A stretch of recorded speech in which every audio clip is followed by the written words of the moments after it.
For many people, The Legend of Zelda Breath of the Wild captured a feeling of magic not found anywhere else. But will its sequel, Tears of the Kingdom, be able to capture a similar magic? That's what we'll be discussing in today's video. And yes, you heard me right, I said we, because today I have a special guest to help me discuss this topic, the excellent Triforce Trends. Hey everyone, and thank you to Fake Phantom for allowing me on the channel today. Hi everyone, hi. Thank you, Trends, it's a pleasure to have you here on the channel. Hello everyone, and welcome to another Legend of Zelda Tears of the Kingdom discussion video. If this is the sort of content you enjoy, please consider subscribing and following me on Twitter so you don't miss any more of this content from myself in the future. With all that out of the way, let's get into it. Before we can get into the topic of whether or not Tears of the Kingdom will be able to recapture the magic of Breath of the Wild, we must first cover what created said magic in that game in the first place. Responsible for Breath of the Wild's feeling of magic are two key components: the presentation and exploration. The game's presentation is largely held up by its sound design and the atmosphere it creates. The sound design decisions in Breath of the Wild have fascinated me ever since I played the game back in 2017. The decision to really focus on the sounds of the natural environment and have the loud, dramatic adventure music of previous titles take more of a backseat did oodles for creating the game's unique identity and crafting its peaceful atmosphere, which blended so well with the game's focus on the beauty of nature. They managed to find a stunning balance between the sounds of constantly shifting winds and sounds of animals and bugs, which they would occasionally slowly fade out and then allow the sounds of a delicate piano piece to take over instead. Moments like this go largely unnoticed by the player since it's executed so perfectly. But sometimes in this game, when you actually stopped to just sit and soak it all in, the sounds of the environment or the beautiful piano paired with the jaw-droppingly vast environment, it really created something truly unique and special. Moments of this which really stuck with me most were when I reached key locations which really gave me a good vantage point above the world, such as the top of a Sheikah Tower or a mountain peak, and I just took the time to look over the world of Hyrule, perhaps watch the sunrise or sunset, and just relax into the game's atmosphere. As integral as the music and environmental noises are, the game's atmosphere would never have been as effective as it is if not for the game's sound effects. The infinitely satisfying sound Link's equipment makes as he runs around with it strapped to his back. The jingle which plays when you make your own food. Or the powerful whacks and clangs which echo through the area as you do battle with an enemy. All silently add to the feel of the game and really help to craft its identity in ways which you don't really notice until you take the time to just have a good think about it all. The charm and unique feel of the game is for me what really made me realise I was playing something truly special. The game's most obvious technique it uses to invoke feelings of wonder and magic within the player, however, is the game's main draw: exploration.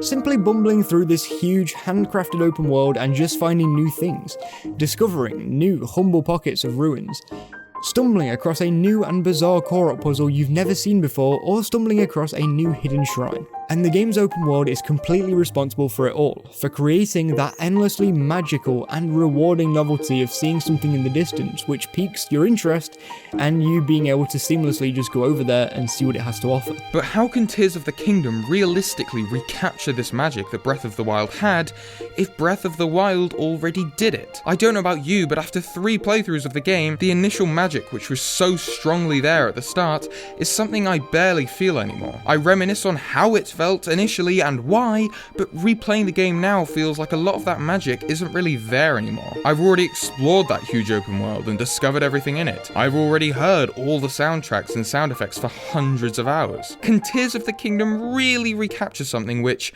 for a lot of people, is almost completely old by this point? We think it can. Tears of the Kingdom needs to take the things which made Breath of the Wild feel so magical in the first place and reimagine them.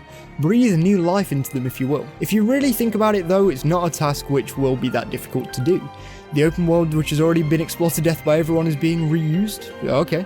Just throw in a couple of new things into that world for the player to find. Reimagine and repurpose pre-established areas. Take somewhere like Tarrytown for example. It could have grown and expanded further into a towering metropolis between the ending of Breath of the Wild and the time of Tears of the Kingdom, giving the player something new that they haven't seen yet within a place they're already attached to, rekindling that lost magic.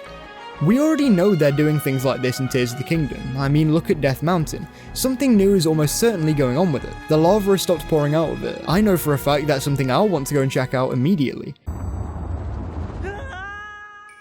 Or, forget the repurposing or reimagining of old locations and just go to the world of Tears of the Kingdom and look up to the skies. There's a whole new layer of the world which is packed full of new content that we've never seen before, just waiting to be explored. It's all about giving the player a reason to go back to these places they've already seen and giving them new ones to explore to recreate that rush that you get from exploration.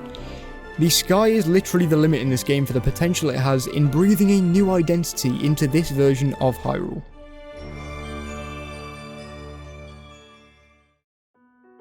As for the sound design, there's a few things they can do to breathe some new life into it. We're almost certainly going to have a new HUD and menu design, as Link's Wii U gamepad/mobile phone, the Sheikah Slate, is nowhere to be seen in any of the trailers. Perhaps the new HUD and menus will be derived from his new possessed arm and focus on the technology of this new sky civilization, giving them a new style through a new layout, art style, and sound effects associated with them. I think some things can definitely directly return, such as the sound effects that play when making food, but perhaps to rekindle the charm of it, they take the same effect and rejig it slightly for a brand new mechanic they could be adding to the game, such as crafting. In terms of actual music, there's plenty of potential for what they could do to change it up. While obviously they're going to be making a brand new soundtrack for this game, it's about the feel of it all. Breath of the Wild's music focused on the recurring instrument of the piano. It would work wonders for creating a new feel for the game if they simply chose a new recurring instrument for the score. Plus, after Xenoblade 3's use of a flute as its recurring instrument, I am confident that anything can be used as one in a game's soundtrack.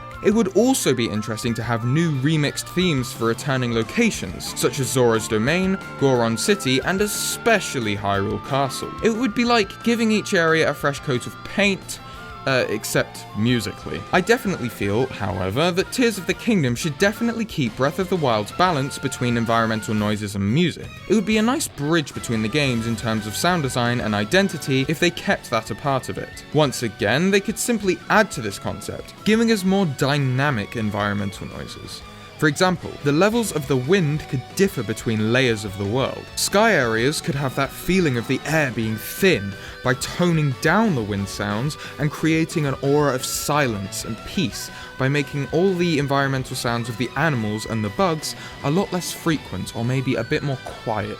Plus, if we could get different styles of music and unique motifs associated with the different areas of the world, the surface, sky, and underground, that would be most excellent and go a long way to making each area feel unique and different to the last. Furthermore, granting new methods of transportation, such as falling from the sky, going up into the sky, or gliding down from the sky on this new glider, their own themes, similar to how horse riding had its own theme in Breath of the Wild, would definitely make the moment-to-moment gameplay a lot more exciting. I feel it would add splendidly to the feeling of skydiving, for example, if this got its own theme music, similar to the music that plays during sky exploration in Skyward Sword.